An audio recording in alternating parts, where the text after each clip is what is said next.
yourselves that kind of works so well, does it become harder to kind of progress that sound when you've got something that's already so good in its own right? Is it more difficult to progress? I think if you consciously thought about it, maybe it would become difficult, but when we start writing, we just do what we like, and naturally you want to tweak things. And yeah, it's like we're not really thinking about the past when we're writing, trying to put ourselves forward. Yeah. I mean, when you look at the progression from like the first album to the EP that kind of followed it a year later, it does sound a bit different. You know, it's kind of maybe a little bit bigger in sound and kind of in that sense. Was that kind of, what was the idea behind that? Was that something kind of conscious that you wanted to change it up, or did it just happen naturally? I think so, man. Like, we're just going to be a bit more bold with production ideas, I suppose. Just going to push ourselves out of the box. But kind of with our newer stuff, we've kind of went back a bit. It's a bit more raw, like recorded completely live, stuff like that. So when you're recording, are you playing live together in the studio? Yeah, man. Yeah. What kind of benefits do you think that offers, doing it that way as opposed to one at a time?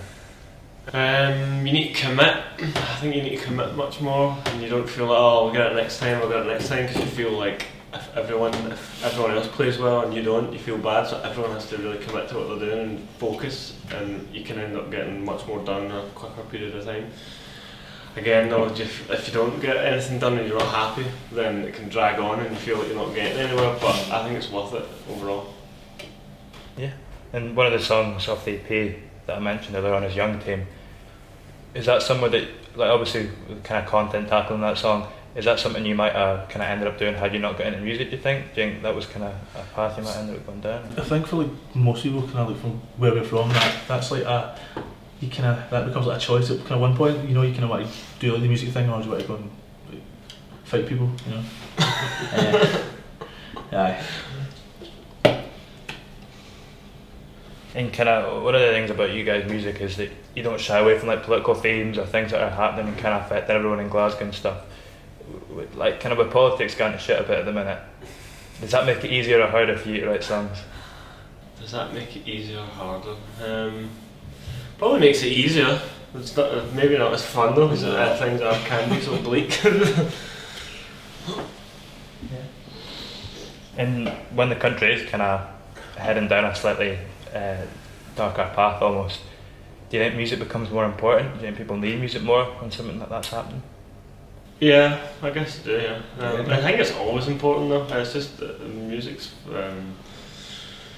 it's a way for people to express themselves that doesn't have to be long formats, short, succinct. Yeah. And I mean, Glasgow especially, I guess, is like a town like, over the years, you know, it's always had a good music scene, it's always been prosperous in that kind of sense. What do you think it is about Glasgow that breeds good music? I think it's like the energy that people kind of give off, you know? Yeah. I'm trying to think. I mean, it's like it's hard for us to say because I've never lived anywhere else apart from Glasgow. Exactly. But the way I see it is like, you know, folk have got a great energy in Glasgow. You know, folk are for helping each other, which is always a bonus. Yeah. And with yourself, like working with so many Glasgow bands, like in a producing capacity, are there things that you learn from them, from producing them, that then spur on ideas for Baby Strange? I mean, like, no disrespect, man. No, but it's just like, you know, like we just kind of do our own thing, you know. It's like most of the bands we work with are like a bit younger and they're kind of like newer and like they're still kind of figuring it out, you know. And you know, we've been kind of doing it for like 5-6 years now. And when you look to those bands, like, I mean, basically the whole Glasgow scene at the minute, like you can inspire like a whole new generation of bands to come through. How does that feel when you kind of look and you see all these bands coming through that are doing so well that you kind of maybe gave the inspiration to that? It's amazing. It's great. It's like this wasn't like a thing like, you know, like 5 years ago. Like the fact there's like so many bands and like you're kind of spoiled for choice means you can go on like a Friday or Saturday and like there's just so many gigs happening, and I think places like the Priory and like, you know, that's where we do like a club night, Club Sabbath. I think that's kind of been part of it as well, and kind of make sure there's like a hub for bands to go to, you know, to all get freaky together. So. And you mentioned Club Sabbath there, which is something I wanted to ask about. Like the idea behind starting that up, was that something you had from the beginning when you started the band, like an ambition, or was it something that came halfway through you got the idea? I think it's like, kind of like, it's not like something we thought about like straight away, but kind of like from being in the band and like going to other club nights and Just kind of going, this is fucking shite. Like I wish there was a place that bands played, but then it kind of was more a club night. It's not like, you know, like a big fucking indie night, and like there was like techno music getting played and stuff like that, and like folk were dancing. So we just kind of, let's just make our own club night. At first it was just us that were there, which is good. And then like a few of our pals came, and now it's this thing, you know, where like randoms come every week, and it's great. Yeah. And like you mentioned the Priory there where it takes place, which is like obviously got this kind of, I don't know, mythology and kind of mystique built up about it now in the Glasgow scene. Yeah. You played a gig earlier on in the year with Dunce and Rasputin. How was that going back and playing there again for the first time in like a year? Dangerous, man. It was wild. So busy, so much energy. I mean, usually there'd be a little warm up over the night. It was just go, start. Yeah, it was great.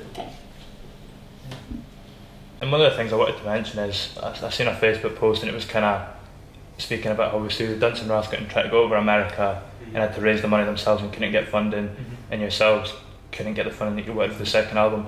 Like, obviously, like, in my opinion, you're some of the best bands coming out of Glasgow at the minute.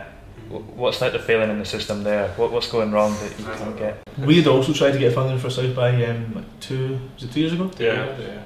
We got back as well, so I don't know what it is. yeah. It's a really weird one actually. It's twice. It's a mystery! I'm sure one day we'll figure it out, but you know, this time just wasn't time apparently.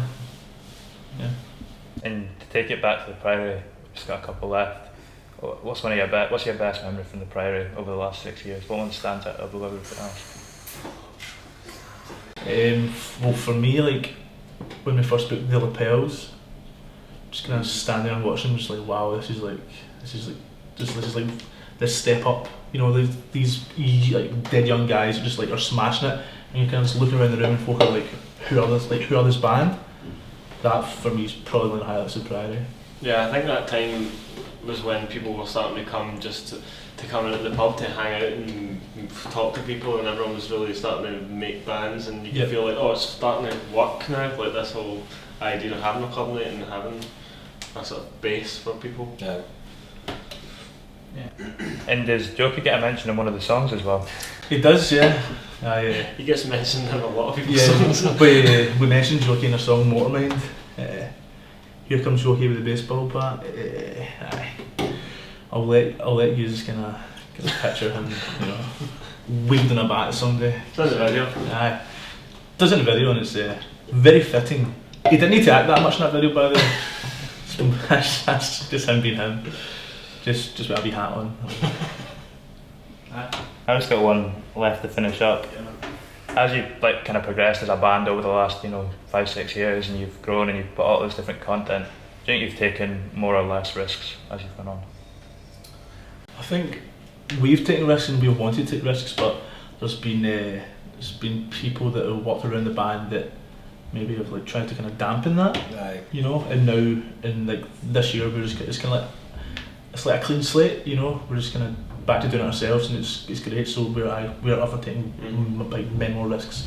I think this year especially is the most risk, because even with the recordings, we're going back to keeping them raw and natural sounding, and we're not hiding anything, and we're coming back to do smaller, you know, in the cellar and all that, and just getting back to being in people's faces again, which is what it's all about then. Yeah. And are you aiming to get the second album out by the end of this year, or what's the? It'll be next year, man. Maybe like next summer, something like that. Hopefully, if things go to plan, you know. And of the singles that you've kind of released last December and the one that just came out last week, are they quite indicative of how it's going to sound? Yeah, because like we recorded those tracks and we've got like another 6 sitting. We recorded it all in the same week, so most of them will end up being an album, I'd say.